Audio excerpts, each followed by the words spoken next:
ആദരണീയനായ സാനുമാഷ്, വസന്ത മാഷ്, ചന്ദ്രിക, ഉണ്ണികൃഷ്ണൻ, പ്രിയപ്പെട്ട സുഹൃത്തുക്കളെ, ഞാൻ മനസ്സിലാക്കുന്നത് എല്ലാ ആഴ്ചയും ഇവിടെ ഇങ്ങനെ ഒരു പരിപാടി നടക്കുന്നുണ്ട്. എന്നെ സംബന്ധിച്ച് വലിയൊരു അത്ഭുതം തോന്നിയത് കാണുമ്പോൾ. സാധാരണ സാഹിത്യ പരിപാടികൾക്ക് ആള് കുറഞ്ഞു വരുന്ന ഒരു സന്ദർഭമാണ്. എല്ലാ ശനിയാഴ്ചയും ഇവിടെ ഇതിനു വേണ്ടി നിങ്ങൾ സമയം ചെലവഴിക്കുക എന്നുള്ളത് തന്നെ വലിയൊരു അത്ഭുതകരമായിട്ടുള്ള കാര്യമാണ്. അതൊരു പക്ഷേ ലോകത്തിൽ തന്നെ അത്യപൂർവമായിക്കൊണ്ടിരിക്കുകയാണ്. അത് ഞാനത് ഇതായിട്ട് പറയല്ല, കേരളത്തിന് വെളിയിലുള്ള മിക്കവാറും സാഹിത്യ ഇടങ്ങളൊക്കെ വല്ലാതെ വരുന്നുണ്ട്. ഇപ്പം നമ്മുടെ സമീപ പ്രദേശങ്ങളിലുള്ള കന്നഡ, തമിഴ്, അങ്ങനെയുള്ള സാഹിത്യ സംബന്ധമായിട്ട് അങ്ങനെയുള്ള സുഹൃത്തുക്കളോട് സംസാരിക്കുമ്പോൾ, തെലുങ്ക് തീർച്ചയായും, അല്ലെങ്കിൽ ബംഗാളി, നമ്മൾ ഏറ്റവും കൂടുതൽ വായിച്ചിട്ടുള്ള ഒരു ഭാഷ ബംഗാളിയാണ്. ഇവിടെയൊക്കെ ചെന്ന് നമ്മൾ സംസാരിക്കുമ്പോൾ അവർ പറയുന്നത് വളരെ പരിമിതമായിട്ടുള്ള ആളുകളിലേക്ക് ചുരുങ്ങിക്കഴിഞ്ഞു എന്നുള്ളതാണ്. ബംഗാളിലെ വായനശാലകൾ മിക്കവാറും അവസാനിപ്പിച്ച് പുസ്തകങ്ങളൊക്കെ ലേലം ചെയ്ത് അവിടെ കടകളൊക്കെ ആക്കുകയാണെന്നാണ് ഞങ്ങളുടെ ഒരു സുഹൃത്ത്, ഞാൻ എൻ്റെ ഡിപ്പാർട്ട്മെൻറ്റിൽ ജോലി ചെയ്തിരുന്ന എൻ്റെ രാധാകൃഷ്ണൻ്റെ ഒരു മേധാവി അവിടെ ഉണ്ട്. ഞാൻ കഴിഞ്ഞ ഫെബ്രുവരിയിൽ അവിടെ പോയപ്പോൾ ആളെ എന്നോട് പറഞ്ഞത് അങ്ങനെയാണ്. ഇപ്പൊ കേരളത്തിലൊരു വലിയ വായനശാല മുന്നേറ്റം നടന്നുകൊണ്ടായിരിക്കും ഒരു പക്ഷെ നമുക്ക് അങ്ങനെ ഒരു സാധ്യതയില്ലാത്തത്. തെലുങ്ക് പോലെയുള്ള ഒരു ഭാഷയിൽ ഒരു നോവലൊക്കെ ഇറങ്ങാന്ന് വെച്ചാൽ ഭയങ്കര അത്ഭുതമാണ്. പൂർണിമ തമ്മിരട്ടി എന്ന് പറഞ്ഞൊരു എഴുത്തുകാരി സുഹൃത്തുണ്ട്. അപ്പോൾ അവര് പറഞ്ഞത്, അവരിപ്പോ ഒരു പുസ്തകശാല, അതായത് പുസ്തക പ്രസാധനശാല നടത്തുന്നുണ്ട്. ബാംഗ്ലൂർ ഒരു ഐ ടി സ്ഥാപനത്തിൽ ജോലി ചെയ്യാണ് അവര്. അപ്പൊ അവര് പറയുന്നത് എന്താണെന്ന് വെച്ച് കഴിഞ്ഞാൽ ഒരു 300 കോപ്പി ചെലവാകുന്നത് പോലും വലിയൊരു അത്ഭുതമാണ്. തെലുങ്കില് വലിയ സാഹിത്യത്തിലുള്ള ചില പ്രതിസന്ധികളുണ്ട്. 2 തരത്തിലുള്ള വായനക്കാരാണ് തെലുങ്കിലുള്ളത്. ഒന്ന് പൈങ്കിളി വായനക്കാർ, പ്രേമം നമ്മൾ കാണുന്ന അങ്ങനെയുള്ള ഒരു ത്രികോണ പ്രേമുള്ള വായനക്കാർ. രണ്ടാമത് അതിൻ്റെ എക്സ്ട്രീമാണ് വിപ്ലവ വായനക്കാർ. ഏറ്റവും നമുക്കറിയാം, കമ്മ്യൂണിസ്റ്റ് മൂവ്മെന്റ് ആദ്യം പച്ചപിടിച്ചൊരു സ്ഥലമാണ്. അതുകൊണ്ട് വിപ്ലവ സാഹിത്യം അല്ലെങ്കിൽ അത്തരത്തിലുള്ള പൈങ്കിളി സാഹിത്യം, ഇത് രണ്ടുമാണ് സാധാരണ ഈ ആളുകൾ വായിക്കുന്നത്. അപ്പോൾ അതിനുള്ളിലുള്ള നമ്മൾ ഉദ്ദേശിക്കുന്ന ഒരു ഗൗരവ സാഹിത്യത്തിനുള്ള ഒരു ഇടം കിട്ടാനുള്ള സാധ്യതകൾ വിരളാണ്. അതുകൊണ്ട് ഇവരെ പോലെ കുറച്ച് ആളുകൾ ഇങ്ങനെ വളരെ ശ്രദ്ധയോട് കൂടിയിട്ട് പുസ്തക പ്രസാധന രംഗത്ത് വരുന്നു എന്നാണ് അവർ പറയുന്നത്. എല്ലാ സ്ഥലത്തും ഈ പ്രശ്നങ്ങളുണ്ട്. കേരളത്തിൽ മാത്രം പുസ്തകങ്ങൾ ചർച്ച വരുന്നത്. കേരളത്തിൽ ഈ കോവിഡിന് ശേഷമുള്ള ഒരു അത്ഭുതം എന്ന് പറയുന്നത് വാരികകളുടെയും പത്രങ്ങളുടെയും പ്രചാരം വല്ലാതെ കുറഞ്ഞു പോയി എന്നുള്ളതാണ്. ഇപ്പോൾ മലയാളത്തിലെ പ്രധാനപ്പെട്ട വാരികളുടെയൊക്കെ പ്രചാരം എങ്ങനെ ഒരു പരിധിയിലായിട്ടുണ്ടോ, ചിലത് 3-1 പക്ഷേ പുസ്തകങ്ങളുടെ വിൽപ്പന കൂടി. പുസ്തകങ്ങൾ വളരെയധികം വിറ്റ് പോകുന്ന മലയാളത്തിൽ ഇപ്പോൾ നമ്മൾ വലിയ പുസ്തകങ്ങളൊക്കെ ഒരു 5-10 കൊല്ലം ഒക്കെ എടുത്തിട്ടാണ് 10,000 കോപ്പിയൊക്കെ പോയിരുന്നത്. ഇപ്പൊ അങ്ങനെയല്ല. ഇപ്പൊ ഒരു 6 മാസം കൊണ്ട്, ഒരു കൊല്ലം കൊണ്ട് 10,000 കോപ്പി ഒന്നും ഒട്ടും അത്ഭുതമില്ല. അങ്ങനെ വളരെ വിപുലമായിട്ടുള്ള രീതിയിലുള്ള വായന പുസ്തകങ്ങളുടെ രീതിയിൽ വന്നിട്ടുണ്ട്. പിന്നെ ആളുകൾ എപ്പോഴും പറയും പുതിയ തലമുറയ്ക്ക് വായനയില്ല എന്നുള്ളത്. അങ്ങനെയല്ല, പുതിയ തലമുറ ഭയങ്കരമായിട്ട് വായിച്ചു തുടങ്ങിയിരിക്കുക. ഇപ്പൊ നമ്മുടെ ഇതുപോലത്തെ ചർച്ചകളിലൊന്നും അവർ സാധാരണ ഒന്നും ഇരിക്കില്ല. പക്ഷെ അവരുടേതായിട്ടുള്ള ഇടങ്ങളിൽ, അവരുടെ ഇടം എന്ന് പറയുന്നത് ഈ പറയുന്ന ഇൻസ്റ്റഗ്രാം അങ്ങനെയൊക്കെയുള്ള സ്ഥലങ്ങളിലാണ്. അവിടെ വീഡിയോകൾ ചെയ്യുകയും വായിക്കുകയും സംസാരിക്കുകയും ഒക്കെ ചെയ്യുന്ന ഒരുപാട് ആളുകളെ നമുക്ക് ഈ സമീപകാലത്ത് കാണുന്നത്. ലിറ്ററേച്ചർ ഫെസ്റ്റിവലുകളിൽ അവർ പലപ്പോഴും വരുന്നുണ്ട്. അങ്ങനെയൊക്കെയുള്ളൊരു വലിയ സന്ദർഭമുണ്ട്. അതുകൊണ്ട് ഈ ഒരു സദസ്സ് എന്ന് പറയുന്നത് നമ്മളെ സംബന്ധിച്ച് വിസ്മയം ജനിപ്പിക്കുന്ന ഒരു കാര്യമാണ്. കാര്യം കേരളത്തിൻ്റെ പ്രത്യേകത എന്നുള്ളേക്ക് കേരളത്തിലെ വായനക്കാർ, ഇപ്പം തന്നെയല്ല, കേരളം എന്ന് പറയുമ്പോൾ നമ്മൾ ഉദ്ദേശിക്കുന്നത് പോലെ പുറത്ത് കാണുന്ന പല രാജ്യങ്ങളെക്കാളും വലിയ ഒരു സ്ഥലമാണ്. ഇപ്പോൾ സ്വീഡനിൽ 1 കോടി ജനവും, അല്ലെങ്കിൽ നോർവേയിൽ 55 ലക്ഷം ആളുകളുണ്ട്. അങ്ങനെയുള്ള പല യൂറോപ്യൻ രാജ്യങ്ങളിലും നമ്മുടെ ഒരു 6-5 ഒരു അംശം ആളുകളേ ഉള്ളൂ. അവർക്ക് പലപ്പോഴും കഴിഞ്ഞ വർഷം നോബൽ സമ്മാനം കിട്ടിയിട്ടുള്ളത്, ഞാൻ 2023 കാര്യമാണ്, നോർവേയിലുള്ള ഒരു എഴുത്തുകാരനാണ്. ഈ പറഞ്ഞ 55 ലക്ഷം ആളുകളുടെ ഇടയെന്നാണ് വരുന്നത്. വളരെ വൈകാതെ വരുമ്പോൾ 1-2 പേർക്കും കൂടി അവിടെ നോബൽ സമ്മാനം കിട്ടാൻ സാധിക്കും. നോബൽ സമ്മാനം മാത്രമല്ല മാനദണ്ഡം. എങ്കിലും നമ്മൾ ഉദ്ദേശിക്കുന്നത് പോലെ ഇപ്പോൾ തമിഴ് പോലെയുള്ള ഒരു വലിയ 8 കോടി ജനം സംസാരിക്കുന്ന, അല്ലെങ്കിൽ പുറത്തൊക്കെ കാര്യങ്ങളൊക്കെ എടുക്കണമെങ്കിൽ 10-10.5 കോടി ജനം സംസാരിക്കുന്ന ഭാഷയിൽ നിന്ന് ഇത്രയും പുസ്തകങ്ങൾ വിറ്റുപോകുന്നില്ല എന്നുള്ളതാണ്. ഇപ്പോൾ കേരളത്തിലെ ഒരു വായനയുടെ ഒരു അന്തരീക്ഷം നിൽക്കുന്നുണ്ട്. പുറത്തുള്ള ഭാഷകളിലേക്കാൾ ഒരുപക്ഷെ കൂടുതലായിട്ട് വായനയുടെ അന്തരീക്ഷം നിൽക്കുന്ന ഒരു ഭാഷയാണ് മലയാളം. അതിൽ നമ്മൾ അഭിമാനിക്കാമെന്ന് എനിക്ക് തോന്നുന്നു. പലരും എപ്പോഴും നമ്മളിങ്ങനെ പരിഹരിച്ചു പറയും ലോക സാഹിത്യത്തിൽ നിങ്ങൾ എവിടെ, അങ്ങനെ പറയുന്നതിൽ വലിയ അർത്ഥമില്ല. കാരണം ലോക സാഹിത്യം എന്ന് പറഞ്ഞ് നമുക്ക് കിട്ടുന്നത് നൂറുകണക്കിന് അരിപ്പകളിലൂടെ കടന്നു പോയിട്ടുള്ള സാഹിത്യമാണ്. അവിടെ ഉള്ള വലിയ സമ്മാനങ്ങൾ കിട്ടുന്നു. ആ സമ്മാനങ്ങളിൽ നിന്ന് ഏറ്റവും ശ്രദ്ധേയമായിട്ടുള്ള രചനകൾ എടുത്ത് വിവർത്തനം ചെയ്യപ്പെടുന്നു. വിവർത്തനം ചെയ്ത് വലിയ പ്രസാധകര് പ്രസിദ്ധീകരിക്കുന്നു. അങ്ങനെ അരിച്ചരിച്ചരിച്ചെടുത്ത് വരുന്ന സാധനം ഇംഗ്ലീഷിൽ വരുമ്പോഴാണ് നമ്മൾ ഈ ലോക സാഹിത്യം എന്ന് പറഞ്ഞുകൊണ്ട് വായിക്കുന്നത്. അത് അവരുടേതായിട്ടൊരു സംസ്കാരമൊക്കെ വെച്ചാൽ നമുക്ക് ഏറ്റവും ഇത് ഈ കഴിഞ്ഞ 10-100 വർഷത്തിനുള്ളിൽ വളരെ പ്രധാനപ്പെട്ട രചനകൾ കേരളത്തിൽ നിന്ന് വന്നിട്ടുള്ള രചനകൾ വിവർത്തനത്തിലൊന്നും ഒരുപക്ഷെ പുറത്തു പോയി ജയിച്ചു എന്ന് പറയാൻ പറ്റില്ല. ഖസാക്കിന്റെ ഇതിഹാസമൊക്കെ ഒ വിജയൻ തന്നെ വിവർത്തനം ചെയ്തിട്ടും അതൊരു ലോക വിപണിയിലൊട്ടും ചലനം ഉണ്ടാക്കിയില്ല. അത് അല്ലെങ്കിൽ ബഷീറിന്റെ കൃതികൾ ലോകത്തെ നമ്മുടെ മലയാള ഭാഷയൊക്കെ യഥാർത്ഥത്തിൽ അട്ടിമറിച്ച കൃതികളാണ്. പക്ഷെ അത് പുറത്തങ്ങനെ നിന്നില്ല എന്ന് പറയാം. പക്ഷെ അത് അതിൻ്റെതായിട്ടുള്ള ദോഷം കൊണ്ടൊരു ലോക സാഹിത്യത്തോട് ഒരു കുറവുള്ളത് കൊണ്ടല്ല, പല പല കാരണങ്ങൾ കൊണ്ടാണ്. അതായത് അതുകൊണ്ട് തന്നെ നമ്മളൊട്ടും ഈ വിൽപ്പനയുടെ കാര്യത്തിലായാലും നിലവാരത്തിന്റെ കാര്യത്തിലായാലും ഒരുപാടൊന്നും ഖേദം വേണ്ടുന്നതില്ല എന്നുള്ളതാണ് എനിക്ക് എൻ്റെ ഒരു ആദ്യത്തെ തോന്നൽ. വളരെ ദീർഘമായിട്ടൊരു പ്രഭാഷണം അതുപോലെ ഞാൻ ചെയ്യില്ല. അപ്പോൾ ഞാൻ എൻ്റെതായിട്ടുള്ള ഞാൻ സംസാരിക്കുമ്പോൾ ഇങ്ങനെ ഒരു ഇൻട്രാക്ഷൻ ആയിരിക്കുന്നുള്ള രീതിയിലാണ് വന്നത്. എന്നാലും ചില കാര്യങ്ങൾ നമുക്ക് പറയാം. എൻ്റെ എഴുത്തിനോട് ബന്ധപ്പെട്ടും നമ്മുടെ പൊതുവെ നോവലുകളായിട്ട് ബന്ധപ്പെട്ട് നമ്മുടെ മലയാളത്തിലുള്ള ഒരു പ്രശ്നം മാഷ പോലെയുള്ള ആളുകൾക്ക് വിശദമായിട്ട് അറിയാം. വളരെ വളരെ കാലമുള്ള ഒരു ഗദ്യമല്ല നമ്മുടേത്. വളരെ കാലപ്പഴക്കമില്ല. നമുക്കെപ്പോഴും പദ്യത്തിൻ്റെ ഒരു സ്വഭാവം ഉണ്ടായിരുന്നുണ്ട്. 1850 ഹെർമാൻ ഗുഡറ്റ് ഒരു മലബാർ ഗവൺമെന്റിന്റെ ഒരു സിലബസ് തയ്യാറാക്കാനായിട്ട് അദ്ദേഹത്തെ ഏൽപ്പിക്കുകയാണ്. ആ സമയത്ത് അദ്ദേഹത്തിന് ഗദ്യ സാഹിത്യം അല്ലെങ്കിൽ ഗദ്യ കുട്ടികൾക്ക് വേണ്ടി ഒരു ഗദ്യ പാഠങ്ങൾ ഉണ്ടാക്കാനായിട്ട് വലിയ ബുദ്ധിമുട്ട് അനുഭവപ്പെട്ടിരുന്നു. നമ്മുടെ ഉള്ളത് മുഴുവൻ കവിതയാണ്. നമ്മൾ സംസാരിക്കുന്നതും എഴുതുന്നതും കത്തയക്കുന്നതും ഒക്കെ കവിതയിലായിരുന്ന ഒരു കാലഘട്ടമായിരുന്നു. ചെറുപ്പത്തിൽ കുഞ്ഞിക്കുട്ടൻ തമ്പുരാന്റെ പുസ്തകങ്ങളും പാഠഭാഗങ്ങളൊക്കെ പഠിച്ചിട്ടുണ്ട്. കവിതയിലൂടെ അവരെല്ലാം സംസാരിക്കുക അങ്ങനെയായിരുന്നു. അപ്പൊ ഗദ്യമുണ്ടാകുന്ന അന്നുള്ള ചില നാടൻ കഥകള് അങ്ങനെയൊക്കെ ഉപയോഗിച്ചുകൊണ്ടാണ് ഗുഡത്ത് അന്നൊരു പുസ്തകം തയ്യാറാക്കിയത്. ചില നാട്ടിലുള്ള കഥകളും കാര്യങ്ങളൊക്കെ പദ്യങ്ങൾ ഇഷ്ടംപോലെയുണ്ട്. അങ്ങനെ ഉണ്ടായിരുന്നു. അപ്പൊ അതുകൊണ്ട് തന്നെ 1850 എന്ന് പറയുമ്പോൾ 175 കൊല്ലത്തെ ഗദ്യത്തിന്റെ ഒരു പഴക്കേ നമുക്ക് ഉണ്ടായിരുന്നു. ഒരു ഇന്ദുലേഖ തന്നെ എനിക്ക് തോന്നുന്നത് 1889 വന്നിട്ടുള്ളതെന്ന് തോന്നുന്നു. അപ്പൊ അത്ര വലിയ ഇതില്ല, പഴക്കമുള്ള കാര്യമല്ല. നോവലിനും അങ്ങനെ തന്നെയാണ്.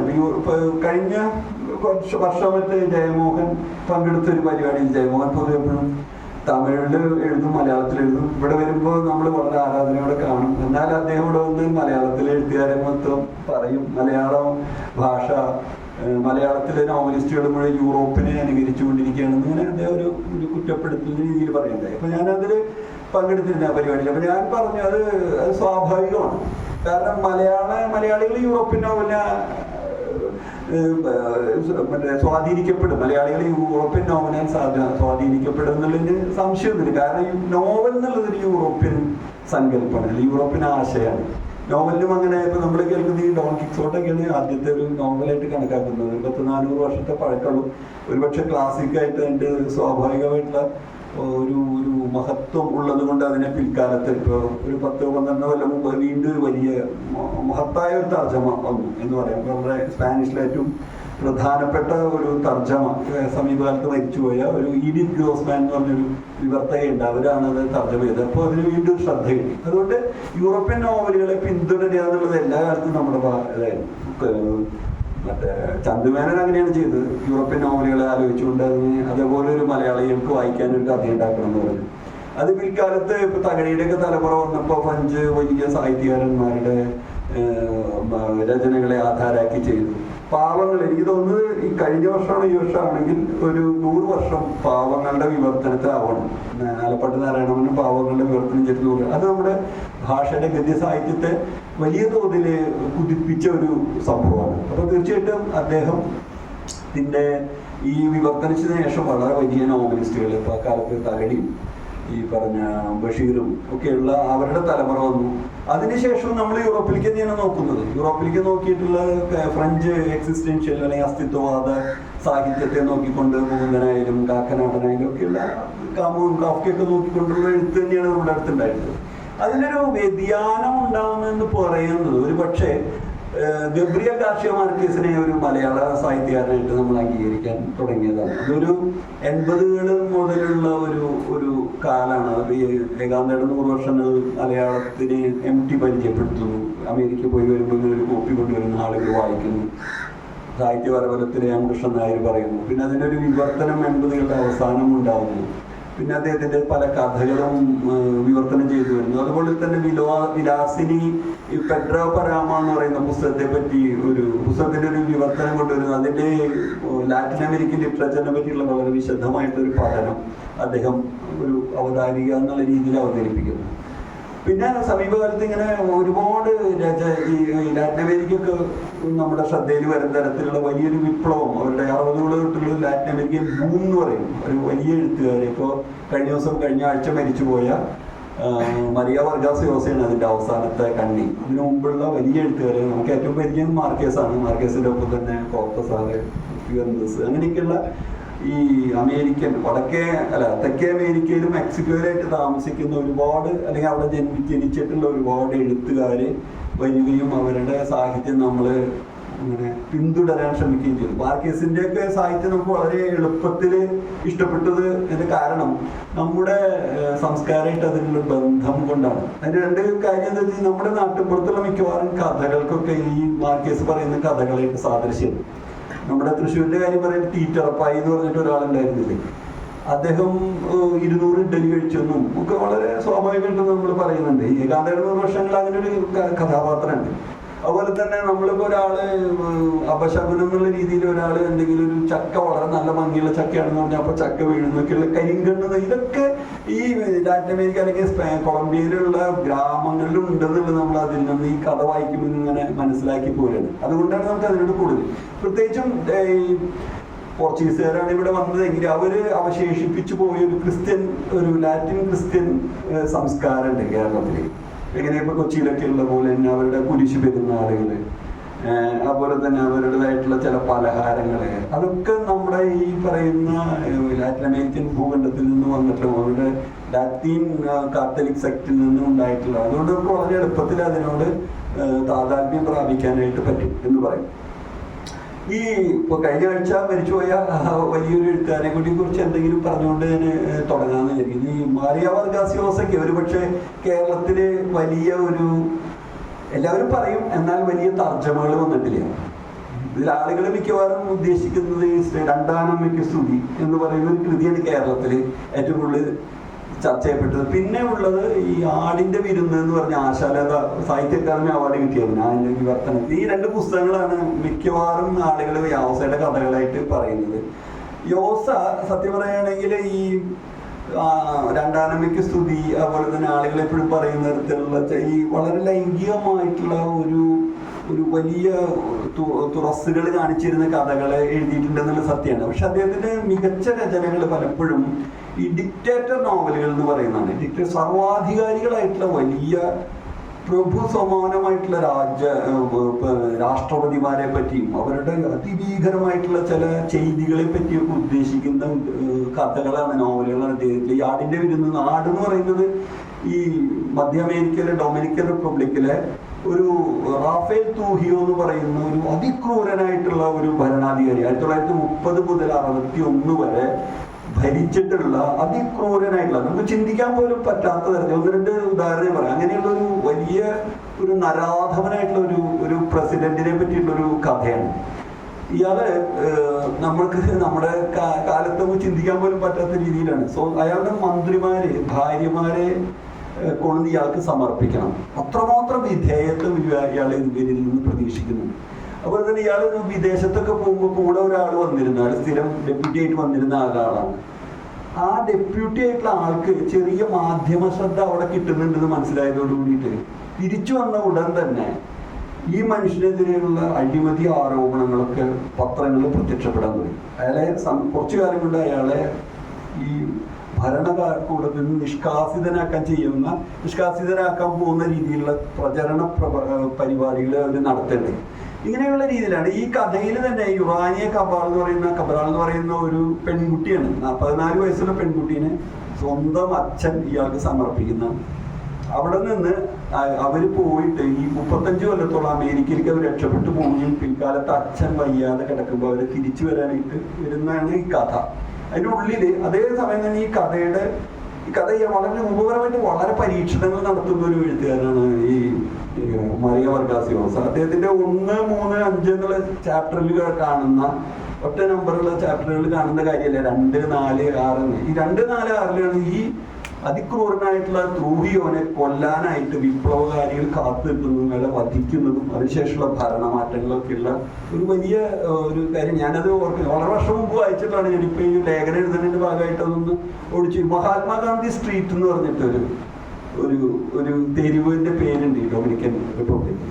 ഈ ത്രൂഹിയോടെ കാര്യങ്ങൾ പറയുകയാണെങ്കിൽ നമ്മൾ ഒരു ബാങ്ക് കൊള്ളയടിക്കപ്പെടുമ്പോൾ ഇയാള് അത് അവിടെ വന്നു നോക്കി, എന്നിട്ട് പറഞ്ഞു ഈ രാജ്യത്ത് കൊള്ളയടിക്കാൻ ആർക്കും അവകാശമില്ല, ഞാൻ ഒരൊറ്റ എനിക്ക് മാത്രമേ ഇവിടെ കൊള്ളയടിക്കാനുള്ള അവകാശമുള്ളൂ എന്ന് പറയുന്നു. അത്രയും വളരെ എന്താ പറയുക ഒരു സർവാധിപത്യം നേടുന്ന ഒരാളുടെ കഥയാണ്. അങ്ങനെ ഡിക്റ്റേറ്റർ നോവലുകളാണ് ഈ യോസ എഴുതിക്കൊണ്ട് വരുന്നത്.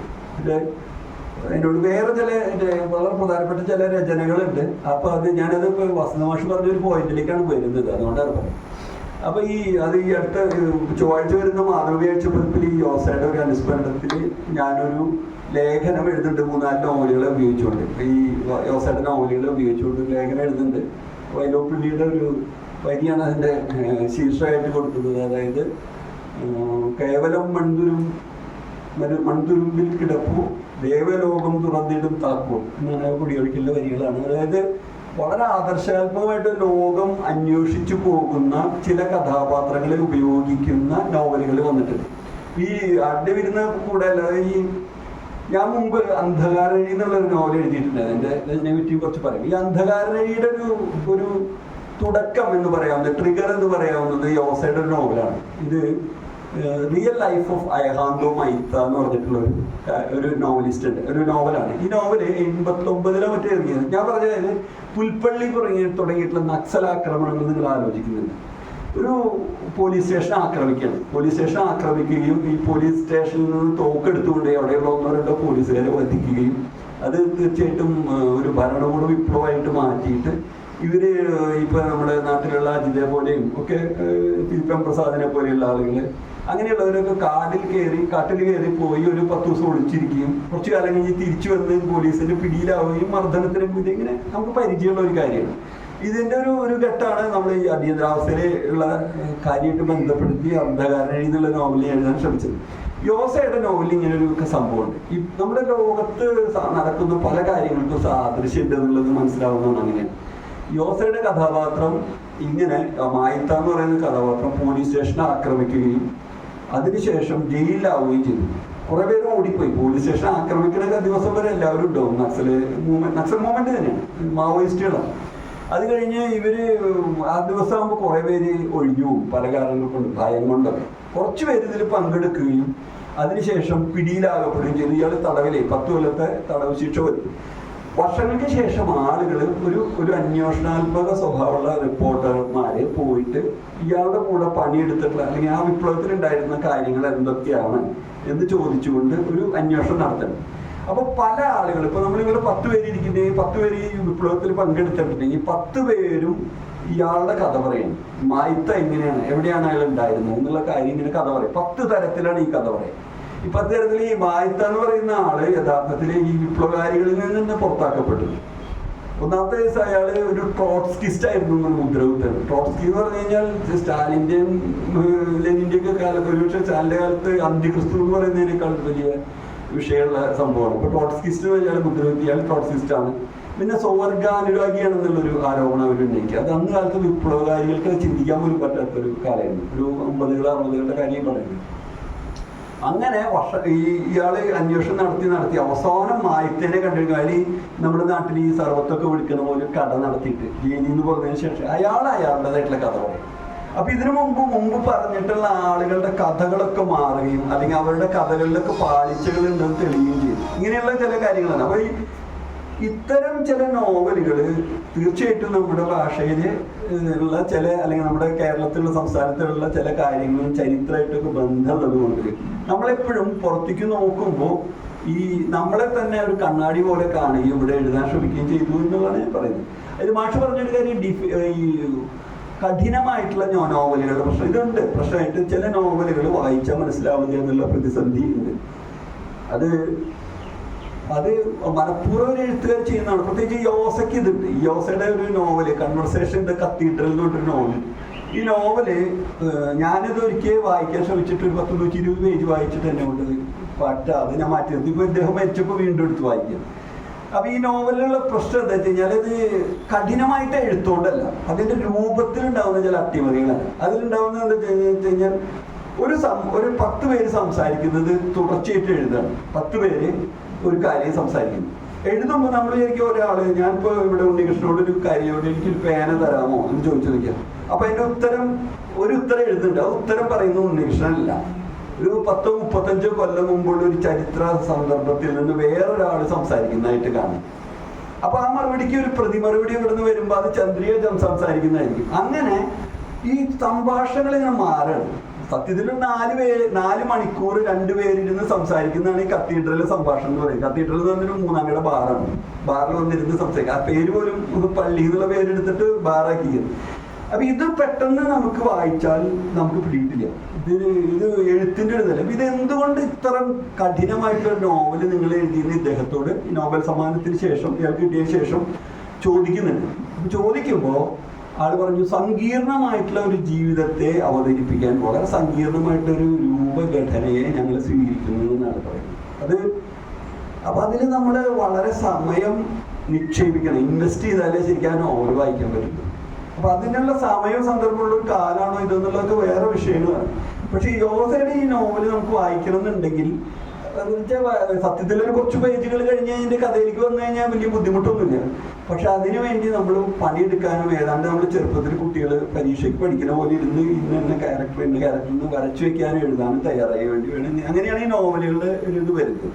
അപ്പൊ നോവലിന്റെ കാഠിന്യത്തെ പറ്റി പറഞ്ഞു. അപ്പൊ ഞാനിപ്പോ എൻ്റെ ഒരു നോവൽ, ഒരു പൊതുവേ ഉള്ള ഒരു നോവലിന്റെ ഒരു സങ്കല്പം എന്ന് പറയുന്നത് നമ്മൾ മലയാളികൾക്ക് പൊതുവേ ഉള്ള ഒരു സ്വഭാവം നമ്മൾ മിക്കവാറും തുടങ്ങുന്നത് ഇപ്പൊ ഒരു സമീപകാലത്ത് വ്യത്യാസം വന്നിട്ട് നമ്മളെന്തായാലും തുടക്കത്തിൽ കുറെ കവിതകളൊക്കെ എഴുതും. അതിനുശേഷം കഥയിലേക്ക് മാറും. കവിത ശരിയാവാതെ വരുമ്പോൾ കവിത കുറച്ചും കൂടി പ്രയാസമല്ല, കുറച്ചും കൂടി സൂക്ഷ്മമായിട്ടൊരു സ്ഥാപനമാണെന്ന് പറയുന്നത്, ഒരു എസ്റ്റാബ്ലിഷ്മെന്റ് ആണ് അത്. അതുകൊണ്ട് കഥയിലേക്ക് മാറും. കഥയിൽ കുറെ കാലം പ്രവർത്തിച്ച് ഇപ്പൊ മാതൃഭൂമി പോലത്തെ ഏതെങ്കിലും ഒരു പ്രസിദ്ധീകരണത്തിലേക്ക് കുറച്ച് കഥകൾ അച്ചടിച്ചു വരിക, ഒരു പുസ്തകമൊക്കെ ആക്കിയതിനു ശേഷമാണ് നമ്മൾ പതുക്കെ ഒരു ഗ്രാജുവേറ്റ് ചെയ്തൊരു നോവലിലേക്ക് പോകുന്നത്. നോവൽ കുറച്ചും കൂടി വലിയൊരു സംഭവം. പക്ഷെ വിദേശത്തായാലും അല്ലെങ്കിൽ നമ്മുടെ സമീപ സംസ്ഥാനങ്ങളിലെ അങ്ങനെയല്ല. കഥ ഒരു ബാധ്യതയല്ല. കഥ എഴുതി തഴക്കം വന്ന ഒരാളെ നോവൽ എഴുതാൻ പാടൂ എന്നില്ല. അതുകൊണ്ട് മിക്കവാറും എല്ലാവരും ഈ തുടക്കത്തിൽ തന്നെ നോവൽ എഴുതിക്കൊണ്ട് മുന്നിട്ട് അതിന് വലിയ താല്പര്യമുണ്ട് പ്രസാധകർക്ക് ആദ്യമായിട്ട് എഴുതുന്ന നോവൽ, അതിന് ഡെബ്യൂ നോവൽ എന്ന് പറയും. ഈ ഡെബ്യൂ നോവലിനോട് വലിയ താല്പര്യമുണ്ട് ആളുകൾ. ഇപ്പൊ പെൻഗ്വിനിൽ ചിലപ്പോൾ ഒരു ഡെബ്യൂ നോവൽ പബ്ലിഷ് ചെയ്യാൻ എളുപ്പമായിരിക്കും. അവരാദ്യത്തെ ഒരു താല്പര്യമുണ്ട്. അപ്പൊ അങ്ങനെ ആ നോവലിലേക്ക് വരികയും പിന്നീട് അതിനെ മുന്നോട്ട് പോയി ചിലവര് ഒറ്റ നോവലിൽ അവസാനിക്കും, വൺ നോവൽ വണ്ടറായിട്ട് അവസാനിക്കും. അങ്ങനെയാണ്.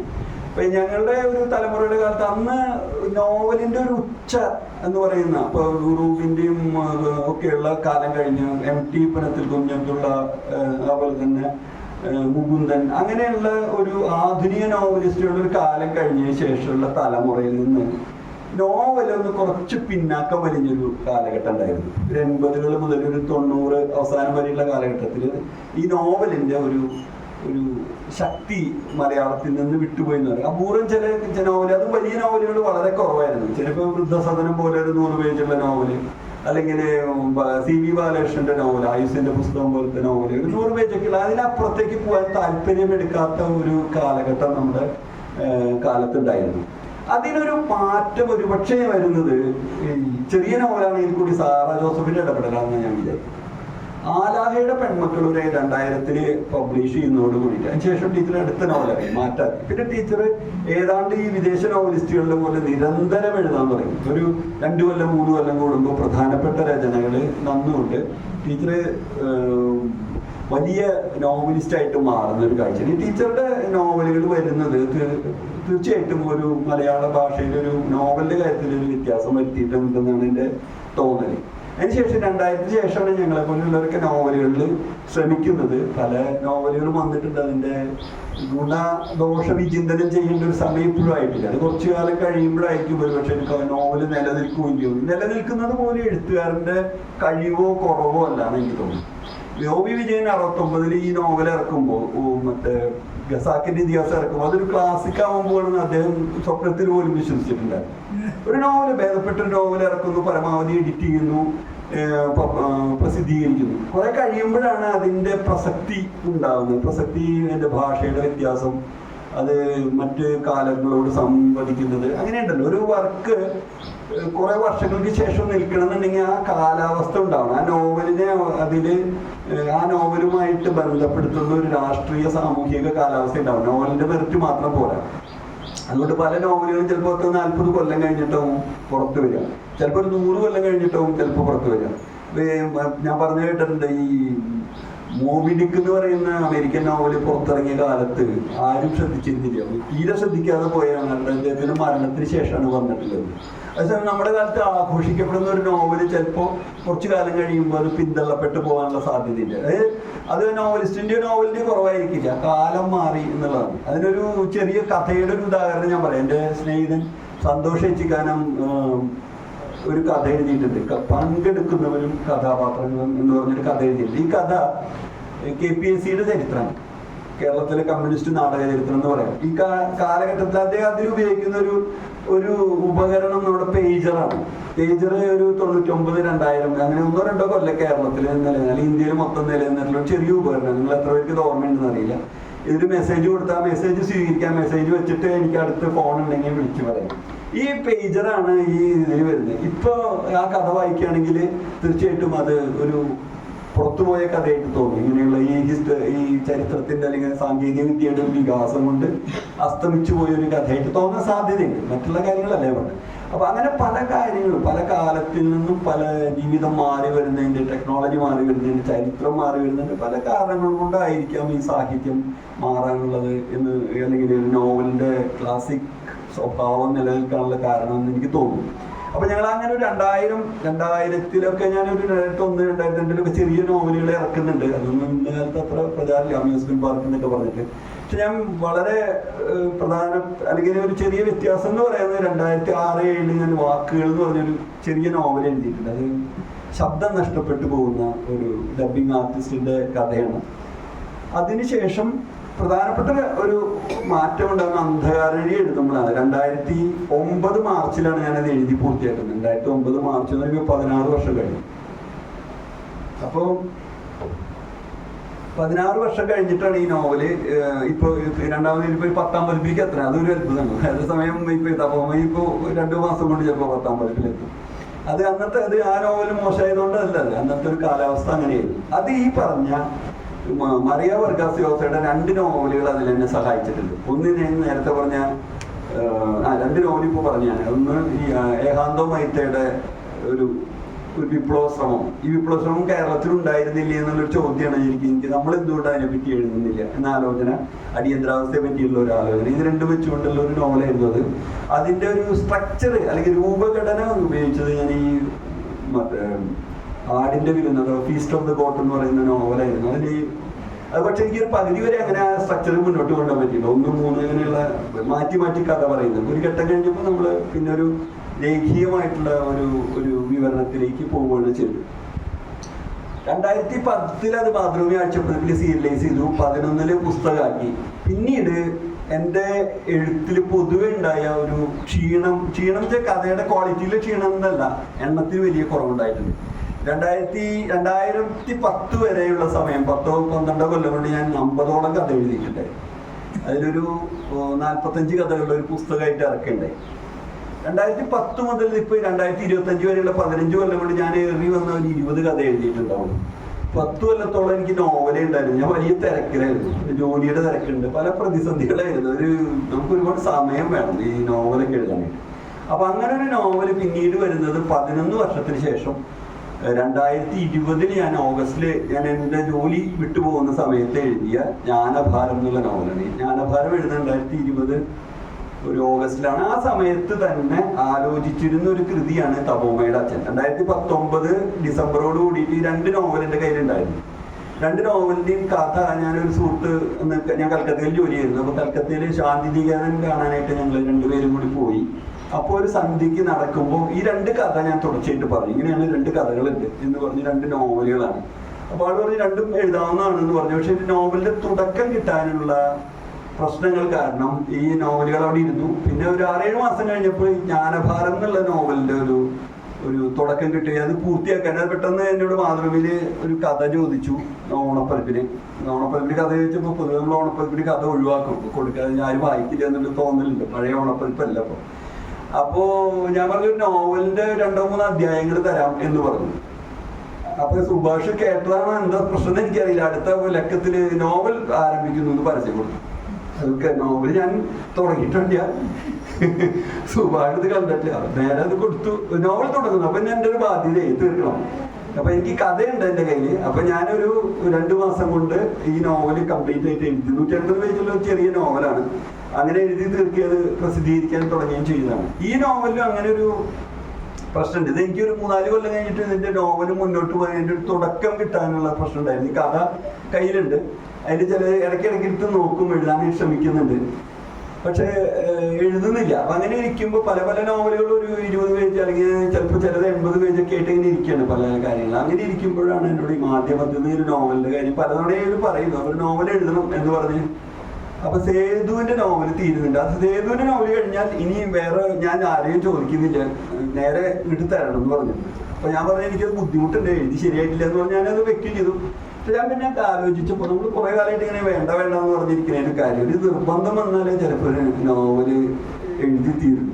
അന്ന് രാത്രി ഞാൻ ഒരു 10-10 ആയപ്പോൾ ഈ പറഞ്ഞാണ് എഡിറ്ററെ വിളിച്ചിട്ട് പറഞ്ഞു ഞാനൊന്ന് ശ്രമിക്കാം, ഒരാഴ്ച നോക്കട്ടെ, 2-3 ചാപ്റ്റർ നോക്കി പോകട്ടെ എന്ന് പറഞ്ഞു. പിന്നെ ഈ നോവല് ആഴ്ചയിൽ എഴുതാനുള്ളൊരു ഇഷ്ടം എനിക്കില്ല, അത് ഞാൻ ചെയ്യില്ല. എല്ലാം എഴുതി കഴിഞ്ഞിട്ടേ കൊടുക്കുക, അങ്ങനെയുള്ളൂ. അപ്പോൾ അതിനുള്ളൊരു സമയം വേണമെന്ന് പറഞ്ഞു. അപ്പൊ ആദ്യത്തെ 1-2 ചാപ്റ്റർ എഴുതിയപ്പോൾ എനിക്ക് തോന്നിയത് മുന്നോട്ട് പോകും എന്ന് പറഞ്ഞു. പിന്നെ ഞാൻ അതൊരു ഫെബ്രുവരി അപ്പോഴേക്ക് പരസ്യം കൊടുത്തു തുടങ്ങി. പരസ്യം കൊടുത്ത് ഇങ്ങനെ കൂടെ നിന്നു, ഈ നോവല് വരുന്നുണ്ട് എന്ന് പറഞ്ഞിട്ടുള്ള പരസ്യം കൊടുത്ത്. ഈ പേരിടുന്ന കാര്യം ഞാൻ പറയാം. അങ്ങനെ പരസ്യം കൊടുത്തപ്പോൾ ഫെബ്രുവരിയിൽ ഇത് പൂർത്തിയാക്കുന്ന സമയത്തോടു കൂടിയാണ് ആദ്യത്തെ ലക്കം പ്രസിദ്ധീകരിക്കാൻ മാധ്യമത്തിൽ കഴിഞ്ഞത്. അതൊരു ഈ 2 സുഹൃത്തുക്കളുടെ നിർബന്ധം കൊണ്ടാണ് ഒരുപക്ഷെ ഈ നോവലുകൾ പ്രസിദ്ധീകരിക്കാനുള്ള സാധ്യത. മാധ്യമത്തിലെയും മാതൃഭൂമിയിലെയും എഡിറ്റർമാരുടെ നിർബന്ധം ഉണ്ട് അതിന് പുറകിൽ. ഇതും നമ്മുടെ കേരളത്തിൽ മാത്രം നടക്കുന്ന ഒരു കാര്യമാണ്. ഇപ്പൊ ഈ സീരിയലൈസ് ചെയ്ത് നോവൽ വരുന്നൊരു സമ്പ്രദായം ലോകഭാഷകളിൽ നിന്നൊക്കെ പോയി കഴിഞ്ഞു. പണ്ട് കാലത്ത് ഇപ്പൊ ഡോസ്റ്റോവ്സ്കി ഒക്കെ ഭയങ്കര കഷ്ടപ്പെട്ട് റഷ്യൻ നോവലുകൾ എഴുതും, അല്ലെങ്കിൽ ഡിക്കൻസ് എഴുതും എന്നൊക്കെ പറഞ്ഞു കേട്ടിട്ടുണ്ട്. അത് സമീപകാലം വരെയൊക്കെ ഉണ്ടായിരുന്നു. പക്ഷെ ഇപ്പോൾ നോവൽ സീരിയലൈസ് ചെയ്യുക എന്നുള്ളത് എവിടെയും ഇല്ല, ലോകത്തൊരു സ്ഥലത്തും ഇല്ല. പിന്നെ ആകെ ചെയ്യാൻ റൈറ്റിംഗ് ഇൻ പ്രോഗ്രസ് എന്ന് പറഞ്ഞിട്ട് ചില ഭാഗങ്ങൾ ഇപ്പോൾ കൊടുക്കും, 2-3 അധ്യായങ്ങൾ കൊടുക്കും. നമ്മുടെ കേരളത്തിലും ഉള്ള ഇതൊരു അവസാനിക്കുന്ന ഒരു സങ്കല്പമായിട്ട് വേണം വിചാരിക്കാൻ. അധികം കാലം ഉണ്ടാവില്ല ഇത്. ഇപ്പൊ ചന്ദ്രയുടെ നോവൽ നേരിട്ട് പബ്ലിഷ് ചെയ്യണം അല്ലേ, അങ്ങനെയാണ് ഇപ്പൊ എല്ലാവരും ചെയ്യുന്നത്. മിക്കവാറും ഇപ്പൊ കുറെ ആളുകളൊക്കെ അങ്ങനെ ചെയ്യുന്നത്. ഇപ്പൊ നമ്മളൊരു വേറെ രീതിയിലൊരു പരസ്യം ഉണ്ട്, എല്ലാവരും വായിക്കുന്നുണ്ട്. പക്ഷെ ചിലര് ഈ സീരിയലൈസ് ചെയ്ത് വായിക്കുന്നുണ്ട് എന്നുള്ളതാണ് അത്ഭുതം കേരളത്തിൽ. ഇപ്പൊ നിങ്ങളെ പോലെ ഇവിടെ വന്നിരുന്ന് കേൾക്കുന്നു എന്ന് പറയുന്നത് അത്ഭുതം എന്ന് പറഞ്ഞ പോലെ സീരിയലൈസ് ചെയ്ത് വായിക്കുന്നത് ഒരു അത്ഭുതം. ശരിയാണ്,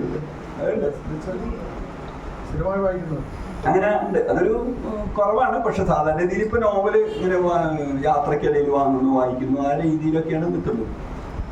അപ്പൊ തപോമയുടെ ഈ 2 നോവൽ ഒരുമിച്ചാണ് ഞാൻ മനസ്സിൽ വെച്ചിട്ടുള്ളത്. ഇതിന്റെ തുടക്കത്തിലെ ഫ്രെയിമിങ്ങിൽ അല്ലെങ്കിൽ അതിന്റെ രൂപഘടനയിൽ ചില സാദൃശ്യങ്ങൾ ഉണ്ട് എന്നുള്ള സത്യമാണ് അതിന്റെ നോവൽ. പക്ഷെ 2 പ്രമേയങ്ങളാണ് ഞാൻ ഈ നോവലുകളിൽ എഴുതാൻ ശ്രമിക്കുന്നത്.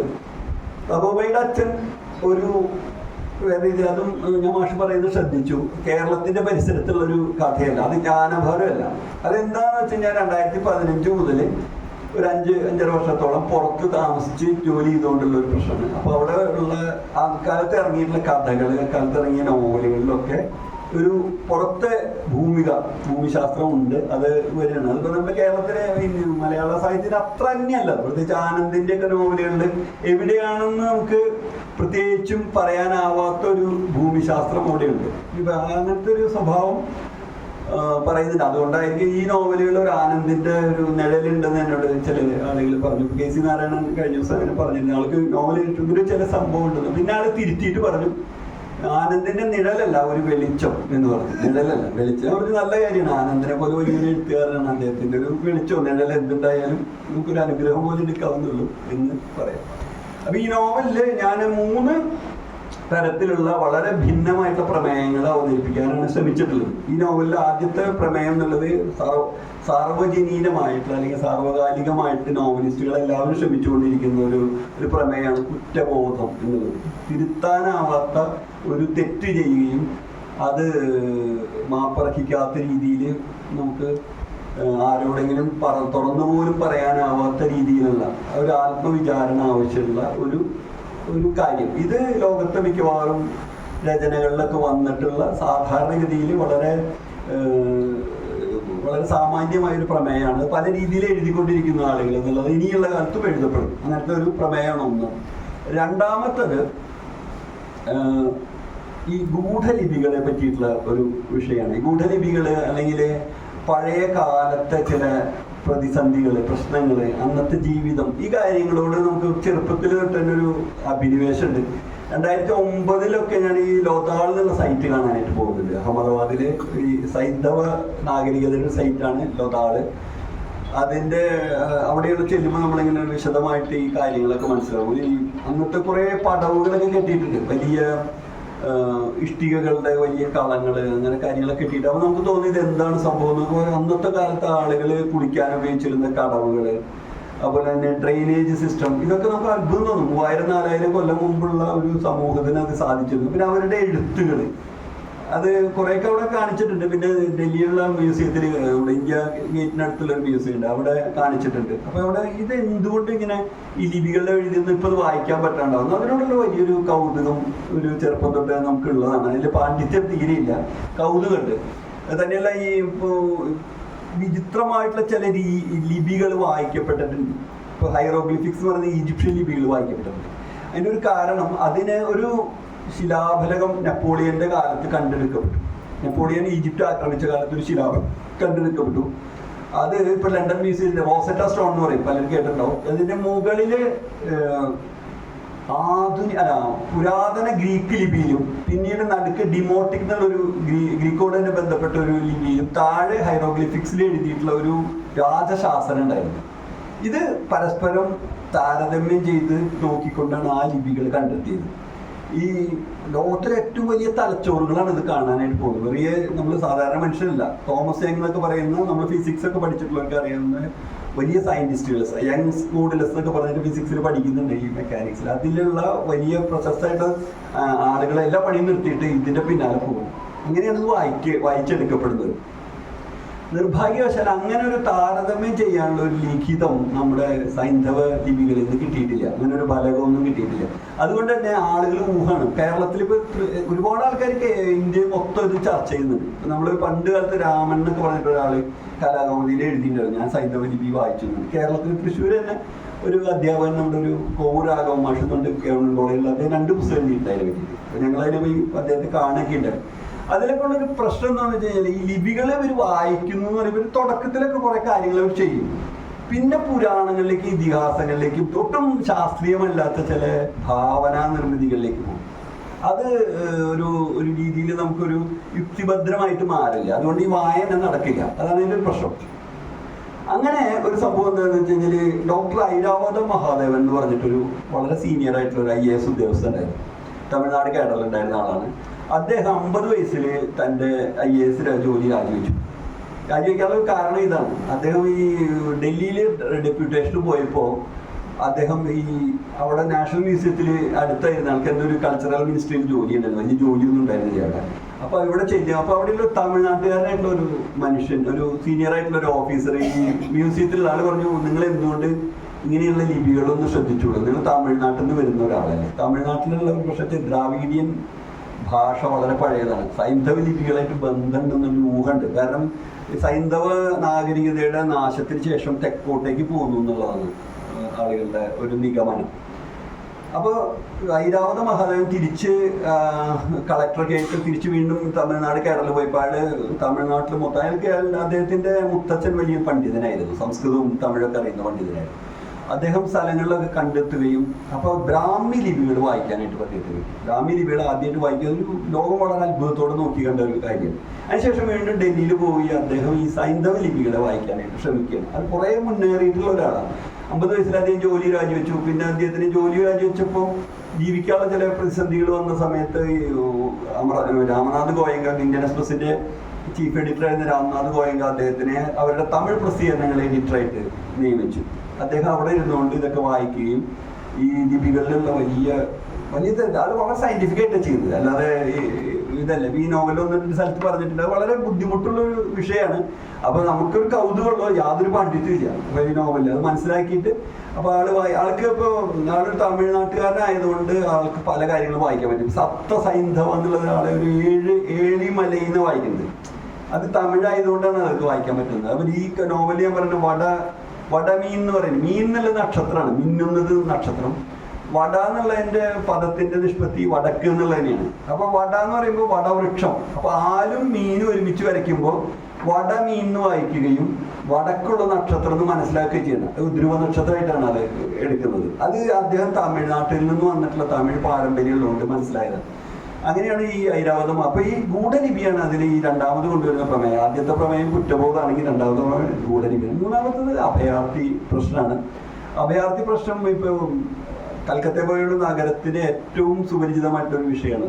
അത് നമ്മുടെ സ്വാതന്ത്ര്യ സമരകാലത്തുള്ള അഭയാർത്ഥി പ്രവർത്തനം തൊട്ട് വർഷങ്ങളോളം, പിന്നെ 71-ലെ ബംഗ്ലാദേശ് വിമോചനത്തിന് ശേഷം കോടിക്കണക്കിന് ആളുകൾ ബംഗാളിൽ വന്നിട്ടുണ്ട്. പല രീതിയിൽ വന്ന് താമസിക്കുന്നുണ്ട്. അവരൊക്കെ പിൽക്കാലത്ത് ബംഗാളികളായിട്ട് മാറി. ഭാഷ കൊണ്ട് വ്യത്യാസമില്ലല്ലോ. അത് മാറിപ്പോവുകയും അവിടുത്തെ സാമൂഹിക ജീവിതത്തെയും രാഷ്ട്രീയത്തെയൊക്കെ വലിയ തോതിൽ മാറ്റിമറിച്ചിട്ടുള്ള ചില അഭയാർത്ഥി വിഷയങ്ങൾ അവിടെയുണ്ട്. അതിനുശേഷം ഇപ്പൊ സുന്ദർബൻസ് ഇതിൽ ഈ നോവലിൽ വരുന്നത്, സുന്ദർബൻസിലും ഒരു കലാപം ഉണ്ടാവുന്നുണ്ട്. ഇടതുപക്ഷം വന്നതിന് ശേഷം പോലും കുറെ പേര് വെടിവെച്ച് കൊല്ലേണ്ട സാഹചര്യമുള്ള മാരി ജാപ്പി എന്ന് പറഞ്ഞിട്ടൊരു പ്രക്ഷോഭമുണ്ട്. അപ്പൊ ഞാൻ കൽക്കത്തയിലായിരുന്നുകൊണ്ട് എനിക്ക് അവിടുത്തെ ഒരു ചരിത്രം വായിക്കാനും അവിടുത്തെ അഭയാർത്ഥി പ്രശ്നങ്ങളോട് ബന്ധപ്പെടാനൊക്കെ കഴിഞ്ഞിരുന്നു. പക്ഷെ അന്ന് ടെലിഗ്രാഫിന്റെ എഡിറ്റർ ആയിരുന്ന R രാജഗോപാൽ, ഇപ്പൊ അദ്ദേഹം അവിടുന്ന് വിട്ടു. അദ്ദേഹം ഞാൻ ചോദിച്ചപ്പോൾ ഈ അഭയാർത്ഥി ക്യാമ്പുകൾ ഇപ്പോൾ ഇവിടെ ഉണ്ടോ എന്ന് ചോദിച്ചപ്പോൾ ഇല്ല എന്ന് പറഞ്ഞു. അപ്പോൾ തന്നെയല്ല, അഭയാർത്ഥികൾ കൽക്കത്തയിൽ ഇപ്പോൾ വന്നാലും ഏതൊക്കെ രാഷ്ട്രീയ സാഹചര്യങ്ങൾ മാറിയാലും അവരെ ഒരു നിർദ്ധയം ഉപേക്ഷിക്കുന്ന ഒരു സ്വഭാവം കൽക്കത്തയ്ക്ക് ഇപ്പോഴും ഉണ്ടാവില്ല എന്ന് എൻ്റെ തോന്നുന്നത്. അതുകൊണ്ട് ഈ ബർമയിൽ വന്നിട്ടുള്ള അഭയാർത്ഥികള് ഡൽഹിയിൽ 40,000 പേരുള്ളത്, ഇന്ത്യയിൽ മൊത്തം 40,000 പേര്, ഡൽഹിയിൽ ഒരു ക്യാമ്പുണ്ട്. അപ്പൊ ഈ ക്യാമ്പിൽ തീർച്ചയായിട്ടും ഇന്നത്തെ രാഷ്ട്രീയ ഒരു മത സാഹചര്യം വെച്ചുകൊണ്ട് പരസ്പരം ഒരു വിദ്വേഷം പുലർത്തുന്ന ഒരു കാലഘട്ടം ആയതുകൊണ്ട് പല കാരണങ്ങൾ കൊണ്ടും അവിടെ ഈ പറഞ്ഞ രോഹിംഗ്യ അഭയാർത്ഥികൾക്ക് വലിയ പ്രശ്നങ്ങളുണ്ട് പലപ്പോഴും. അതിന് വലിയ ലേഖനങ്ങൾ ചിലതൊക്കെ വന്നിരുന്നു, അന്വേഷണാത്മക ലേഖനങ്ങൾ. ഈ നമ്മുടെ നാട്ടിലെ വളരെ ഭിക്ഷാടകരെക്കാളും കഷ്ടമുള്ള ആളുകളാണ് രോഹിംഗ്യൻ അഭയാർത്ഥികൾ. നമുക്ക് ഒരു ചിന്തിക്കാൻ പറ്റും. ഞാൻ ജർമ്മനിയിലും ഫ്രാൻസിലും അഭയാർത്ഥികളുടെ ക്യാമ്പുകളിൽ പോകാനുള്ള അവസരം കിട്ടിയില്ല. അവിടെയൊക്കെ ഉള്ള അഭയാർത്ഥികൾ എന്ന് പറഞ്ഞാൽ വളരെ നമ്മളൊക്കെ ഭക്ഷണം കഴിക്കുന്ന പോലെ, വസ്ത്രം ധരിക്കുന്ന പോലെ വളരെ പാർപ്പിടങ്ങളും സൗകര്യങ്ങളൊക്കെ ഉള്ള അഭയാർത്ഥികളാണ്. കുറെ കൂടിയൊക്കെ അന്തസ്സുള്ള അങ്ങനെ മനുഷ്യ അന്തസ്സുള്ള ആളുകളായിട്ടാണ് അവർ പരിഗണിക്കുന്നത്. എന്നാലും തീർച്ചയായിട്ടും ദുരന്തവും ഇവരുടെ ഐഡന്റിറ്റി ക്രൈസിസ് ഒക്കെ ഉണ്ടായിരിക്കും. പക്ഷേ ഈ രോഹിംഗ്യൻ അഭയാർത്ഥികൾ ഈ നോവൽ എഴുതിയതിനു ശേഷം ഞാൻ വീണ്ടതും ഞാൻ ഭാവനയിൽ എഴുതിയതാണല്ലോ, ശരിയാണോ എന്ന് അറിയാനായിട്ട് ഒരാഴ്ച ഈ ഡൽഹിയിൽ പോവുകയും അതിനാവശ്യമുള്ള സ്ഥലങ്ങളിലൊക്കെ പോയി. അങ്ങനെ രോഹിംഗ്യൻ ക്യാമ്പിൽ പോയി വളരെ ദുരിതപൂർവ്വമായിട്ട് നമുക്ക് ചിന്തിക്കാൻ പോലും പറ്റാത്ത രീതിയിലുള്ള ഒരു തെരുവിലുള്ള ജീവിതം എന്ന് പറയാം. ഈ പഴയ ഫ്ലക്സ് ബോർഡുകളൊക്കെ കൊണ്ടുവന്ന് മറ്റേ മേൽക്കൂരയൊക്കെ ഒക്കെ വെച്ചുകൊണ്ട് വളരെ പാവപ്പെട്ട ഒരു ജീവിതമാണ്. അവരിൽ നിന്നൊരു തീവ്രവാദമൊക്കെ ഉണ്ടാവുമെന്ന് പറഞ്ഞു കഴിഞ്ഞാൽ നമുക്ക് ചിന്തിക്കാൻ പറ്റില്ല. എഴുന്നേറ്റ് നിൽക്കാൻ പറ്റാത്ത മനുഷ്യൻ ഒരു ബോംബ് വയ്ക്കാൻ നടക്കും. അങ്ങനെയുള്ള പ്രശ്നങ്ങളുണ്ട്. അപ്പൊ ഇവരുടെ പലരുടെയും കഥകളെ വായിച്ചതിൽ നിന്നാണ് ഈ ക്യാരക്ടേഴ്സിനെ ഞാൻ രൂപപ്പെടുത്തിയിട്ടുള്ളത്. ഇതിനെ മൂന്നിനെ യോജിപ്പിക്കുക എന്നുള്ളത് വലിയൊരു പ്രശ്നമായിരുന്നു, പ്രതിസന്ധിയായിരുന്നു. അത് ഏറെക്കുറെ ചെയ്തിട്ട് ശരിയായിട്ടുണ്ടെന്നാണ് എൻ്റെ ഒരു തോന്നൽ. അതാണ് ഈ സബോമയുടെ അച്ഛനെ പറ്റിയിട്ടുള്ള എൻ്റെ ഒരു അവകാശവാദം എന്ന് പറയുന്നത്. ശരിയല്ല അങ്ങനെ പറയുന്ന എഴുത്തുകാർ എഴുതുകയും പിന്നെ അതിനെ കൃതിയെ പ്രതിരോധിക്കാതിരിക്കുകയും ചെയ്യുക എന്നുള്ളതാണ് ഒരു സംഭവം. ഏതായാലും ഈ നോവലിൻ്റെ പലതരത്തിലുള്ള ഒരു 6-7 മാസത്തെ ജീവിതം, നോവലിൻ്റെ പ്രസിദ്ധീകരണ ജീവിതം വളരെ മികച്ചതായിരുന്നു എന്ന് ഞാൻ വിചാരിക്കുന്നു. പലതരത്തിലുള്ള ലേഖനങ്ങളും അതുപോലെ തന്നെ ഫോണിൽ കൂടെയുള്ള കാര്യങ്ങളും ചർച്ചകളൊക്കെ വരുന്നുണ്ട്. കുറേ സ്ഥലങ്ങളിൽ ഇങ്ങനെ പോയിട്ടുണ്ട്.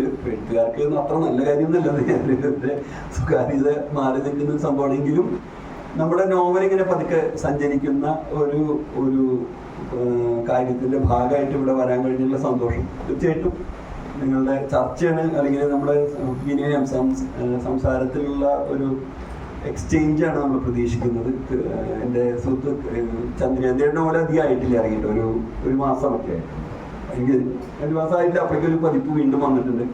ചന്ദ്രയുടെ നോവല് വളരെ നല്ല രീതിയിൽ ചർച്ച ചെയ്യപ്പെടുന്ന എനിക്കൊന്ന് സാറാ ജോസഫിൻ്റെ ഒരു മികച്ച വായനാനുഭവം കഴിഞ്ഞ 1-2 മുമ്പ് മലയാളം വാരികയിൽ ടീച്ചർ എഴുതിയിട്ടുണ്ട്. സാധാരണ രീതിയിൽ ടീച്ചർ അങ്ങനെ ഒരു റിവ്യൂ എഴുതുന്ന ഒരാളല്ല എന്ന് നിങ്ങൾക്കറിയാം.